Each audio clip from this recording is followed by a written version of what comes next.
Darrick. Now, you've been in the league for a while now. Wow, I mean, this must be your umpteenth training camp. How you feeling? Good. A little sore, but the normal going through a training camp.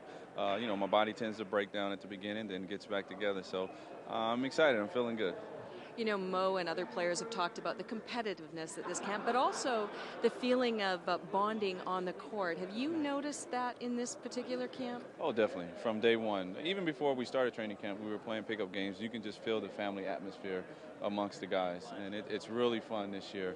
We have a couple things that we do outside of basketball to kind of build the unity on the team, so it's a lot of fun. We definitely will have a family atmosphere in the locker room. You know, we've talked about language, and last year you helped Jose because you speak some Spanish. I don't know how your Italian is.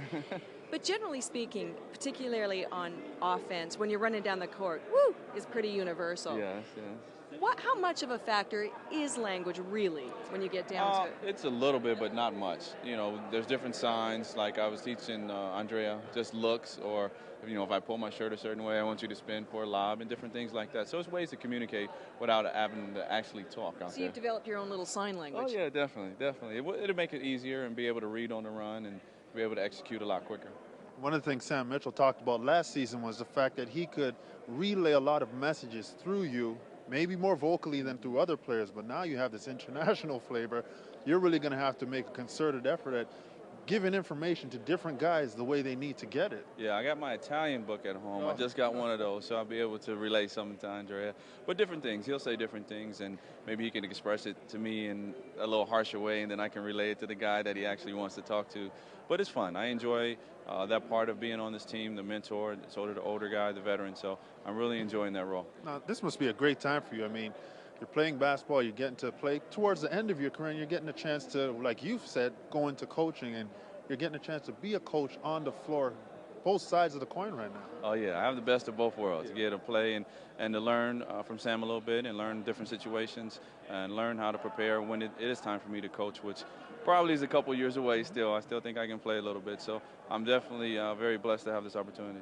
You know, many people have made the point, though, basketball players are basketball players. You know, the rim's the same, the hoop's the same, the ball's the same.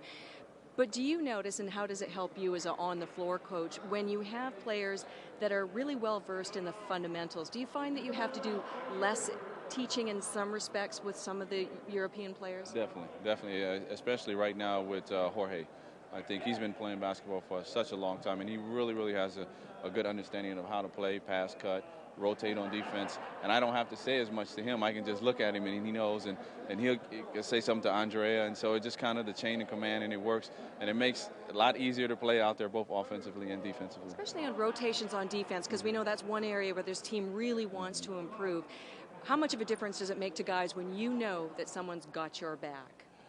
You will rotate, you will help, and I think times last year we didn't help or didn't rotate because we didn't know if someone was going to help us. And we started to play defense selfishly, and from day one we haven't done that here. You know, everybody's rotating, and if somebody scores, they say, well, my fault, I didn't get there, and the next time they're there. And that's a good feeling, because now you'll help somebody else knowing that somebody's going to help you. The intellect level on this team is raised this year. I mean, one of the things that hurt you guys last year was rebounding and the defensive end of the floor. How do you feel this team will do this year?